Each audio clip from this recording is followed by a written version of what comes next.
నమస్కారం. దేశ రాజధాని ఢిల్లీలో ఇప్పుడు పొలిటికల్ హీట్ అమాంతంగా పెరిగిపోయింది. నరేంద్ర మోడీ కేబినెట్ ప్రక్షాళనపై జోరుగా ఊహాగానాలు వినిపిస్తున్నాయి. పనితీరు సరిగ్గా లేని వివాదాల్లో ఇరుక్కున్న మంత్రులపై వేటు వేసి కొత్త వారికి, ముఖ్యంగా రాబోయే అసెంబ్లీ ఎన్నికలను దృష్టిలో పెట్టుకుని సామాజిక సమీకరణాల ఆధారంగా మంత్రి పదవులు ఇవ్వాలని మోడీ, షా ద్వయం ఒక భారీ స్కెచ్ గీశారు.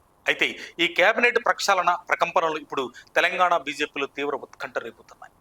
కొందరికి గుండెల్లో రైళ్లు పరిగెడుతుంటే మరికొందరు మాత్రం అధిష్టానం కరుణపై ఆశలు పెట్టుకున్నారు. ఇంతకీ తెలంగాణ నుంచి ఎవరికి అవకాశం దక్కబోతుంది, ఎవరి పదవి ఊడబోతుంది? ముందుగా తెలంగాణ నుంచి సేఫ్ జోన్లో ఉన్న నాయకుడి గురించి మాట్లాడుకుందాం.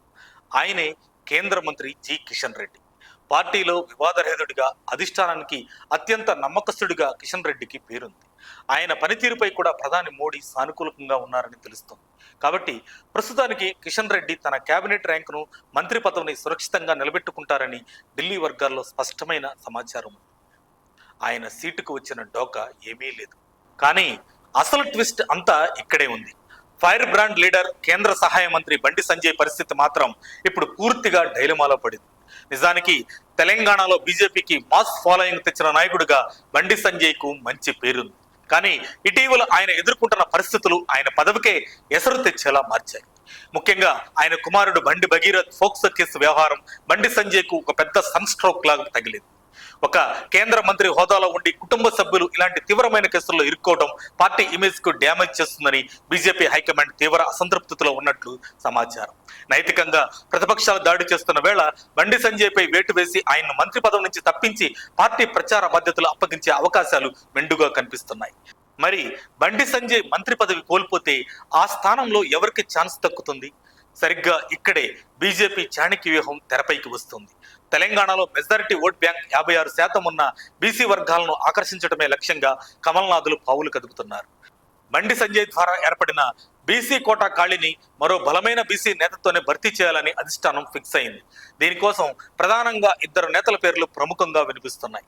ఒకరు నిజామాబాద్ ఎంపీ ధర్మపురి అరవింద్, మరొకరు సీనియర్ నేత ఎంపీ ఈటెల రాజేందర్. ముందుగా నిజామాబాద్ ఎంపీ ధర్మపురి అరవింద్ విషయానికి వస్తే, కేసీఆర్ కూతురు కవితపై గెలిచిన జైంట్ కిల్లర్ గా ఆయనకు ట్రాక్ రికార్డు ఉంది. పైగా ఆయన తెలంగాణలో బలమైన మున్నూరు కాపు సామాజిక వర్గానికి చెందిన నేత. బండి సంజయ్ కూడా మున్నూరు కాపు వర్గానికే చెందినవారు. ఆ వర్గం ఓట్లు చేజారకుండా ఉండాలంటే అరవింద్ కు మంత్రి పదవి ఇవ్వడం సరైన నిర్ణయమని పార్టీలోని ఒక వర్గం గట్టిగా వాదిస్తుంది. అంతేకాకుండా తన దూకుడు వ్యవహార శైలితో పార్టీ వాయిస్ ను బలంగా వినిపించగల సత్తా ఆయనకు ఉంది. మరోవైపు ఈ రేసులో అత్యంత బలంగా వినిపిస్తున్న పేరు ఎంపీ ఈటెల రాజేందర్. ఈటెల రాజకీయ సీనియారిటీ గురించి ప్రత్యేకంగా చెప్పాల్సిన పని లేదు. అన్నిటికీ మించి ఆయన తెలంగాణలో అత్యధిక జనాభా కలిగిన ముదిరాజ్ సామాజిక వర్గానికి చెందినవారు. గత ఎన్నికల్లో ముదిరాజ్ ఓట్లు బీజేపీకి భారీగా ప్లస్ అయ్యాయి. ఈటెలకు కేంద్ర మంత్రి పదవి ఇస్తే రాష్ట్ర వ్యాప్తంగా ఉన్న బీసీ సామాజిక వర్గాల్లో బీజేపీకి తిరుగులేని మద్దతు లభిస్తుందని ఆర్ఎస్ఎస్ కూడా అధిష్టానానికి నివేదిక ఇచ్చినట్లు తెలుస్తుంది.